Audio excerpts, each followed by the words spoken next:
Now, Micah was one of the many prophets that God raised up during a difficult and sorrowful time in the history of Judea and of Israel. And the book is full of hope in the face of hardship, mercy in the time of distress, and promise in a moment of confusion. Now, does that sound pretty relevant to today's life? In the midst of pending destruction and future captivity, Micah foretells the coming birth of the Messiah, the person that the Christian church has assigned in that person, Jesus of Nazareth. And the passage that I wish to share with you comes from Micah chapter 6, verse 8. He has told you, O mortal, what is good. And what does the Lord require of you? But to do justice, and to love kindness, and to walk humbly with your God. This verse succinctly sums up both the Hebrew Scriptures and the Christian Bible. The Lord requires of us to do justice, love kindness, and walk humbly before God. That's the entire Scripture. This isn't the Bible, but if it were, that's what would be in there. Today is the last Sunday of Easter. It's been 7 weeks of examining the resurrection events and stories, and including this morning's passage, these past 3 Sundays, we have been remembering the Maundy Thursday story. This morning's reading is the end of Jesus' prayer just before he is arrested by the Jewish temple guards. And Jesus begins this prayer, first of all, by asking strength for himself, that he might be able to complete the task of his arrest and execution. And then in the second part of his prayer, he moves into praying for his disciples, that they may not lose heart and fall away from the upcoming events of Jesus' crucifixion. And the text that Roxanne read for us this morning picks up with the third part of Jesus' prayer, which is for the future believer. That's us. That's our children, and our grandchildren, and our great-great-grandchildren as they come along.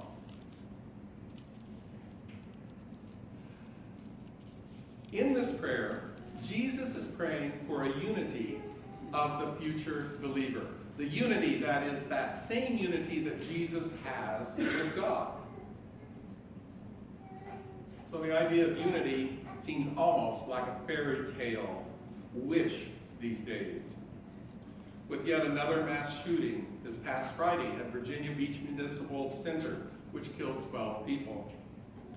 And also during this last week in New York City at the Jewish Children's Museum, a post-it note was discovered saying Hitler is coming, which is a part of an increase in hate crimes by 67% in just the last year. 67% increase. Which prompted New York Governor Andrew Cuomo saying, it's part of a very troubling pattern that we are seeing. Increased anti-Semitic attacks all across this country and all across the state of New York.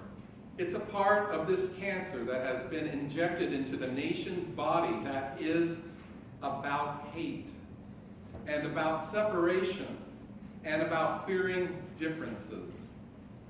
It is repugnant to who we are, and it is repugnant to what we believe.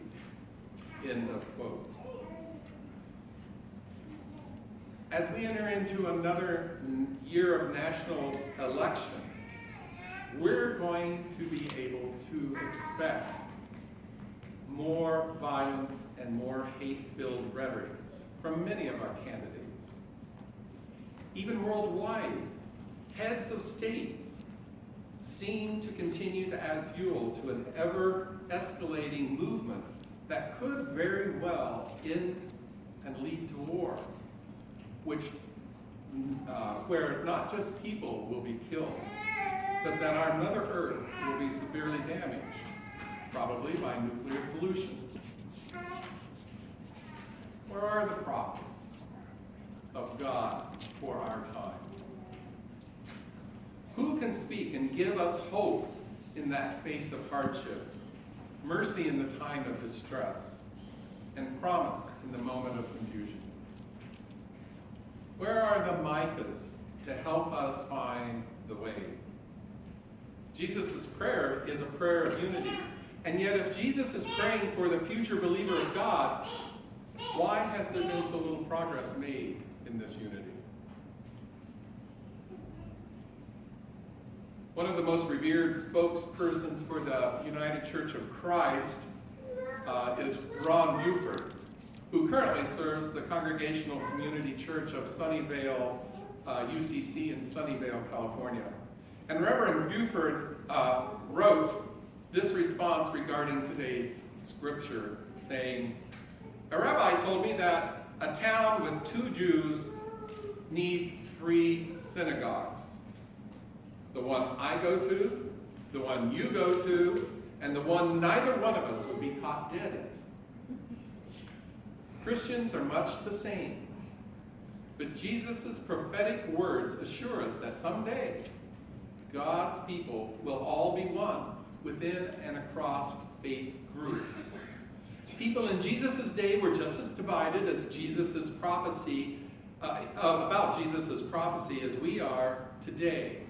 Mosques or no mosques, synagogues or no synagogues, churches or no churches, gay marriage or no gay marriage, ways to worship, receive communion, or how to be baptized. And yet we act as if God, knowledge, and love itself is something that we can own, limit, control, or divide. But the day will come when our blindness will be healed, and all who seek to love God with all of their heart, soul, and mind, and their neighbors as themselves will be one, even in the midst of differences. End of quote. In Jesus' prayer for those believers to come, it's not a prayer for the church's sake. It is not a prayer for the church to be glorified because it calls itself Christ's church. The prayer for unity among believers is so this unity points to God, not to us, not to any church. The prayer for unity among believers, I'll retract that one. A God, as the prophet Micah says, who requires of us nothing more than to do justice, to love kindness, and to walk humbly with God. Notice I've said this 3 times already. It's pretty important, these 3 items. The unity that Jesus is seeking is not that we all think the same way or even act the same way. That's not unity. It's not a unity that gives power to one over another. Oftentimes we call that peace, which is not peace. It is actually unity that will glorify God, and that glory is of God dwelling within us. Because by God dwelling in us, that is what brings God's glory. Within the United Church of Christ, we have developed a very loud battle cry, a motto, if you will. God is still speaking. We've been using that since 2001. But there is even a more basic motto that the UCC was built upon as 4 denominations forged their way into what we now call the United Church of Christ. It comes from verse 22 of what we just read, that all may be one. That all may be one. That is our basic building block within the UCC. So, in just 2 weeks, the Nebraska Conference of the UCC The Iowa Conference of the UCC and the South Dakota Conference of the UCC are all meeting together for a historic gathering of our newly created Tri-State Conference. And we're going to be meeting in Omaha and being hosted by the Countryside UCC Church, which in itself is a part of a Tri-Faith initiative there in Omaha. A coming together of three differing faith communities: Islamic, Judaic, and Christian. And then a week later, the General Synod 32nd gathering will be held in Milwaukee, Wisconsin. The focus for that is being called Shine. Let your light shine before others. And I forgot to mention that the focus of what we're going to do on our Tri-State Conference is Let's Come Together.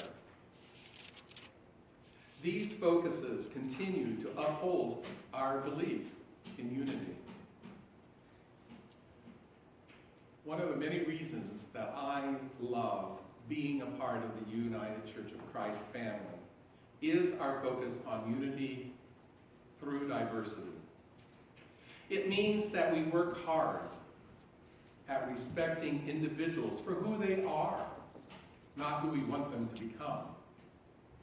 We work hard at giving voice to those who are not being heard in our culture. We believe that all peoples are children of God and do not need to have that same label of Christian to be called a brother or sister. There are pockets in all of the faith communities around the world that are working toward a unity in God in a way that Micah understands what God requires of us. Jesus was praying for us 2,000 years ago that we, the future believers, might understand a unity in God that the world still doesn't get. We are the prophets of today. We are the Micahs. When we do justice, love kindness, and walk humbly, then we are showing a world a God that they have yet to see and understand. And for our part, as followers of Christ, we can do this with the assurance that it is fortified in Jesus' prayer for future believers that happened 2,000 years ago for us. And I'm thinking will happen 3,000 years ago for those future believers. Because God's premise for God's creation is that of love. And it is in love that we find our unity among one another, but more importantly, our unity with